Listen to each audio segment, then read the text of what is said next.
Humingi ng tawad ang Miss Universe El Salvador matapos magpastil ng maling art card ng top 5 ng patimpalak sa Instagram, dahilan para akalain ng ilang pasok dito si Miss Philippines Michelle D. Una na kasing lumabas si Michelle sa post patungkol sa top 5 ng Miss Universe 2023. Agad itong binura at pinalitan si Dini Miss Thailand Antonia Porcil. Our mistake. In the rush to get our posts up during Saturday's live broadcast, we accidentally mixed up the names of two finalists, sabi nila sa kanilang IG, Huwebes.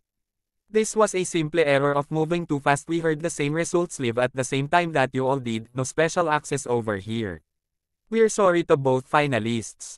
Una nang ibinulgar ni Miss Universe 2023 Judge Iris Mitinir na isinama niya mismo si D sa kanyang top 5 list, ito matapos matanong tungkol sa naturang baradong pastil. Idiniin din niyang naging fair and legal ang inilabas na hatol.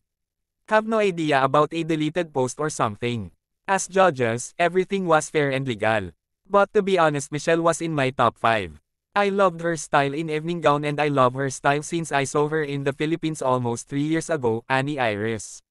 She didn't do any mistakes, so the Philippines should be very proud of her. She is beautiful, kind, classy. The level was really high this year. When you see the girls who didn't make it to the top 5, there is a lot of amazing contestants. I know that Michelle is very sweet and please give her a lot of love because she deserves it. She is the perfect representative for the Philippines at sweet, kind, true, classy, and hard worker. I hope to see her very soon. Sa hulit-hulit nakapasok lamang si Michelle sa top 10 ng pageant habang nagtapos bilang first runner-up si Miss Thailand. Nagwagi naman si Shaynas Palacios ng Nicaragua at dahilan para siya ang unang makapag-uwi ng corona ng Miss Universe para sa kanyang bansa.